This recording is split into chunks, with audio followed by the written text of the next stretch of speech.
Me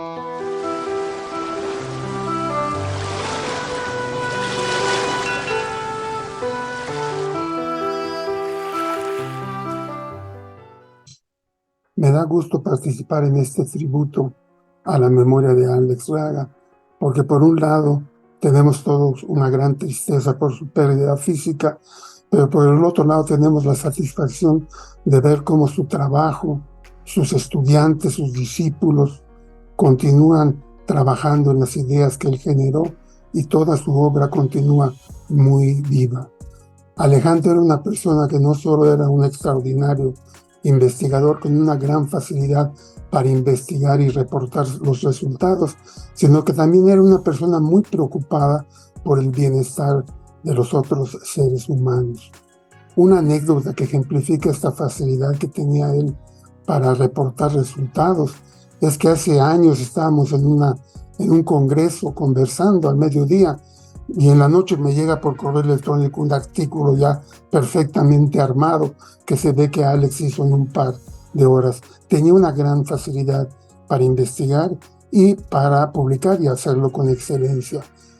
Esta facilidad pues se refleja en una red de coautoría que hicimos porque en la Revista Mexicana de Astronomía y Astrofísica nos solicitó un obituario y para ejemplificar el gran número de colaboradores que él tuvo, preparamos una de estas, como se les dice, redes de coautoría en las que aparece pues muchos de los investigadores que trabajaron con él. Esta red son solamente autores que publicaron 2 o más artículos con Alex. Vemos de manera muy prominente a Jorge Cantó, a Pablo Velázquez, a los colegas y estudiantes que él formó en el Instituto de Ciencias Nucleares. Y bueno, esto pues ejemplifica la importancia de su trabajo y el gran número de colaboradores que tuvo, que lo recordamos ahora. Pues solo me queda desearles resignación tanto a su hija Micaela como a su compañera Magdalena, y de hecho a todos los que fuimos colaboradores, estudiantes, colegas de Alex Raga, pero con la satisfacción, como decía yo, de que vemos su obra más vigente y más viva que nunca en este momento, si bien no tenemos su presencia física. Alex, aprendí mucho de ti. Aquí no hablaré de la risa de Alex, ni de todas sus historias. Quería rendir homenaje al profesor que fue para mí. Lo que más me gustaba de Alex cuando le conocí durante mi tesis era que sabía cómo hablar con un joven estudiante. Siempre escuchaba. Para un investigador tan experimentado, es muy raro poder escuchar a un joven estudiante y guiarle al mismo tiempo.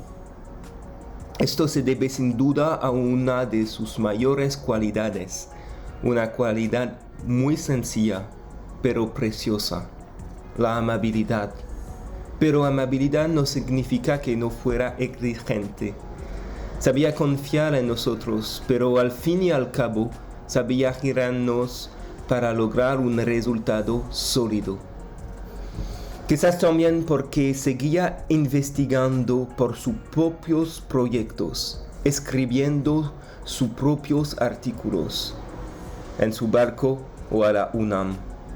Ahora puedo ver que esta es una gran cualidad para un investigador de alto nivel. Por último, tengo un recuerdo, una gran demostración de su enseñanza. Alex estaba en París y había escrito un artículo con nosotros. Al final me dijo que yo sería el primer autor. Le dije que no podía aceptar porque él había hecho la mayor parte del trabajo. Me contestó que yo debía publicar ahora y que tendría que hacer lo mismo cuando tomara el relevo. Todavía tengo que enviar los manuscritos, pero Alex sabía que somos un poquito lentos.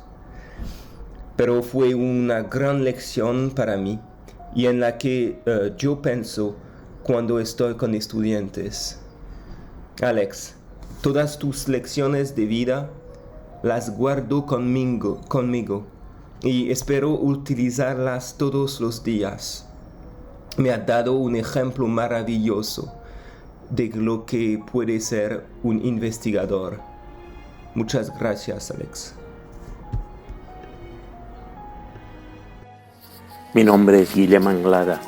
Agradezco sinceramente la oportunidad de participar en ese tributo a Alex Raga. Conozco a Alex Raga desde hace más de 30 años. Coincidimos en un congreso internacional cuando yo estaba trabajando en la Universidad de Barcelona. Enseguida simpatizamos y nos visitó varias veces en la universidad, entre otras cosas porque tenía sus antepasados de origen catalán y quería averiguar un poco más acerca de ellos. Después coincidimos en otras ocasiones, en México, por ejemplo, y hemos colaborado en una docena de trabajos. La verdad debo decir que se desesperaba un poco conmigo, porque mientras que él completaba rápidamente su parte, yo me tardaba muchísimo más tiempo. Nuestra última colaboración la empezamos en vísperas de Nochebuena del año 2021 en una videoconferencia. Él estaba de vacaciones en Guatemala, se le veía feliz en su casita cerca del mar. Estábamos en la reunión, mi esposa Mayra también y mi estudiante Guillermo. Hablamos de ciencia, pero también de las últimas noticias de actualidad. Y empezamos un trabajo que él tardó solo 2 días en completar de una manera excelente. Nosotros 2 años después hemos terminado nuestra parte y ahora mismo estamos a punto de enviar el trabajo completo para su publicación. Seguro que a él le hubiera encantado la noticia. Echaremos de menos sus consejos, su ayuda y sus carcajadas. Gracias, Alex.